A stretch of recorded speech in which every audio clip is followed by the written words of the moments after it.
I think all the things that need to be said have been said in the past. It is difficult to talk after your boss has spoken.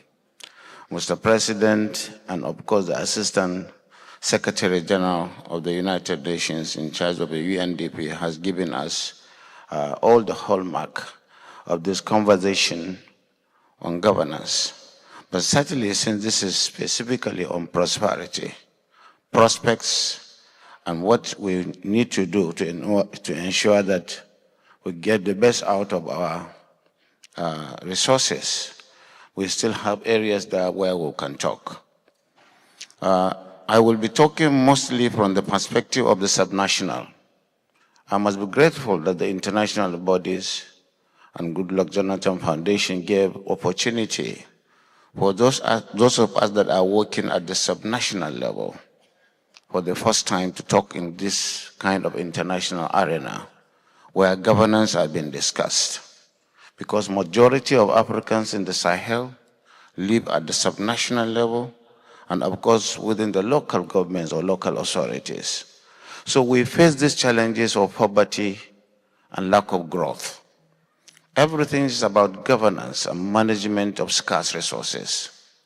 Our resources are not even scarce. We have abundance, and yet we are living in poverty, in abject poverty. And of course, it has to do with so many factors.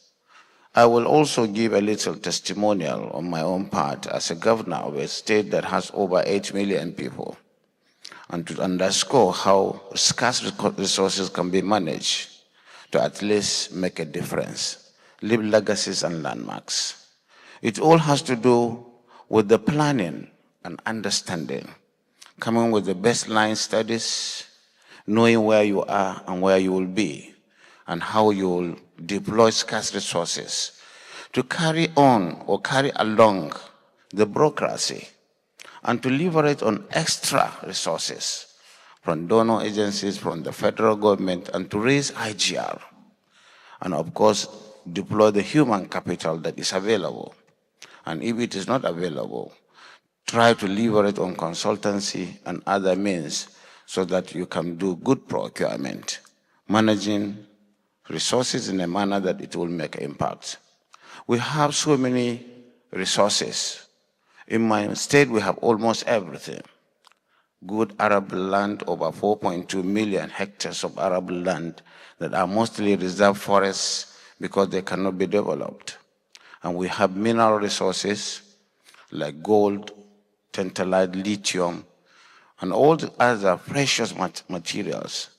But certainly we work under the federal government where such things are under the exclusive reserve of the federal government. It is just contingent upon any governor to find ways and means of partnering with the federal government. And that's why we set up special purpose vehicle where we become participants, even though we are only restricted to deployment of community agreement when people come with licenses from the federal government. Again, we have opportunity for renewable energy and so on and so forth. But certainly, we seem to be stagnant, staying where we are. Maybe the perception of governance, as explained by President Jonathan, and well elucidated by the Assistant Secretary General of the United Nations, our regional director for UNDP, has really placed everything on the table. How do we move from there in the midst of plenty? How do we add value? So what we did, or what we must do, is to be able to know where we are and what we have on the ground and how to take strategic means to be able to achieve our desired objective. So you must have a plan. You must know where you are. You must carry the youth and the women. You cannot make empty promises. Right from onset as political leaders, we must be careful of our promises so that there will be trust, so that you will know you will deploy your scarce resources to achieving what you have. We came in when we had only 300 million naira as IGR in my state with a population of 8 million because there had been a lot of leakages, a lot of sharp practices in the management of IGR. At a point, IGR is even the exclusive reserve of the governor. It is not deployed or imputed in the budget. And we came not minding the informal sector that is producing most of the IGR, just the taxes. And then you see you cannot criminalize poverty because we have a state where most of the people are not educated in the formal way, but they are knowledgeable. So we had to really prepare our youth in agriculture because you cannot mop up all those people that are not employed and are not employable in the context of Western parlance or governance, because they cannot work in the office, they cannot speak English, but they are very good in terms of knowledge. They are exposed even in the Quranic education. Their brains are opened, and they are always open to media. And so you have to be careful. They become so willing tool in terms of indoctrination. So we had an agri policy that really created ways and means for the young people to be put back to the farms, giving startups so that at the end of the day they become demonstration farms. We really created a lot of prosperity along that line, where young people, graduates, or those with diplomas will be able to employ their kins and kin. At the end of the day, they will make 20, 30 million naira. And that is a lot, from poverty to prosperity. And in solid minerals, we came up with a policy whereby we don't allow our community leaders, our traditional rulers, to sign community agreements for the foreigners, mostly the Chinese, to come and cut away our common resources. We become part and parcel as a state government with the process of the business, so that we take equity. At the end of the day, if you aggregate what we are getting in terms of equity, you will see that we are making so much money away from what we are normally getting from the federal coffers, from the federation account. And the activities itself put our own young people, our women, on the threshold of deep understanding to exploit their potentials, to be part of governance, to be respected because they are really connected with the government. And by so doing, we are able to create awareness that governance is about collective responsibility. I will give you an example of the COVID when it came. It was almost unheard of for people not to be allowed to go to mosque. But because we brought the emirs, we brought the religious leaders from all persuasion, we were able to convince people not to go. We opened halfway. We didn't close everything in terms of going out to make a living, because most of our people get their daily meal daily. And so at the end of the day, there was clear understanding.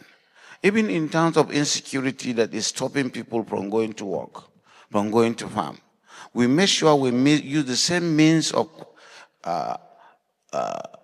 connectivity that we created between local authorities, community leaders, to know that we will police our villages, we will police our farms and our forests in a manner that we held our traditional rulers, our religious leaders accountable by sheer respect and giving them responsibility that are outside the provision of our Nigerian constitution.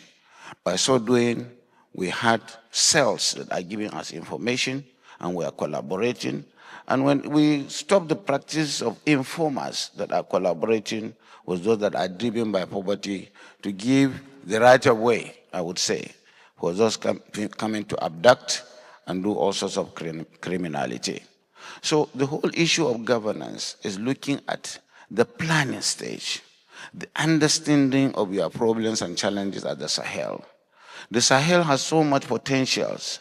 We are bombarded by environmental factors